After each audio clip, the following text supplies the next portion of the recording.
Good evening mga ka-vlog. Good evening Europe. Good morning Philippines. We are here in the night. Why here is 11:30 in the night, become 12 o'clock in the night here in Europe. Matutulog na kami. Sana na kayo sa mabuting kalagayan. Hindi na ako masyado nagpo-focus sa pagbablog kasi mahina ang follow, wala pa rin. Hanggang ngayon, hindi pa rin ako na-monetize sa Facebook. Boring yata lagi ang mga video ko. Nagkiklik kasi dyan yata sa social media yung mga hindi magagandang mga vlog. So, pinapakita nila na yung mga anong bagay dyan, kaya mahirap. Hindi ko rin maintindihan. Kaya, sana ang video ko mga ka-vlog, tangkilikin ninyo kahit paano.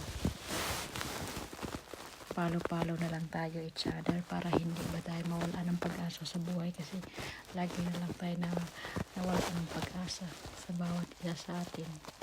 Dahil minsan titingin tayo sa ating mga wala namang malungkot din, lalo na yung katulad ko nagsisimula.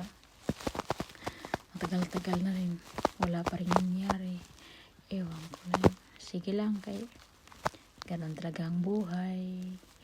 Magtiyaga na lang tayo sa ganyan. Hindi ko rin maintindihan kasi dapat talaga dyan ang pagbablog, yung normal ba, yung katotohanan at yung totoo ng buhay mo at paano ka mamumuhay. Dapat ganun, hindi yung nasobrahan pa na minsan yung wala na ba sa lugar.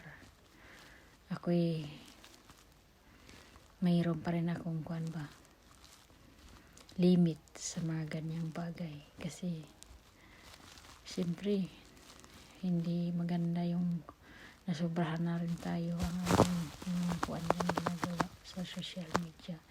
Marami kayang nakatingin sa atin, hindi lang tayo. Kaya so follow lang mga kaibigan ko o mga ka-vlog, lahat kayo mga ka-vlog ko. Sana wag tayong magkalimutan na mag-follow bawat isa sa atin sa ating mga ginagawa. At alam naman natin, marami tayong pagsubok sa buhay,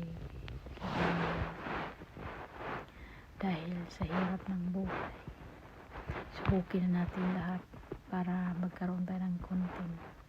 Maraming salamat sa inyo at thank you sa pag-support.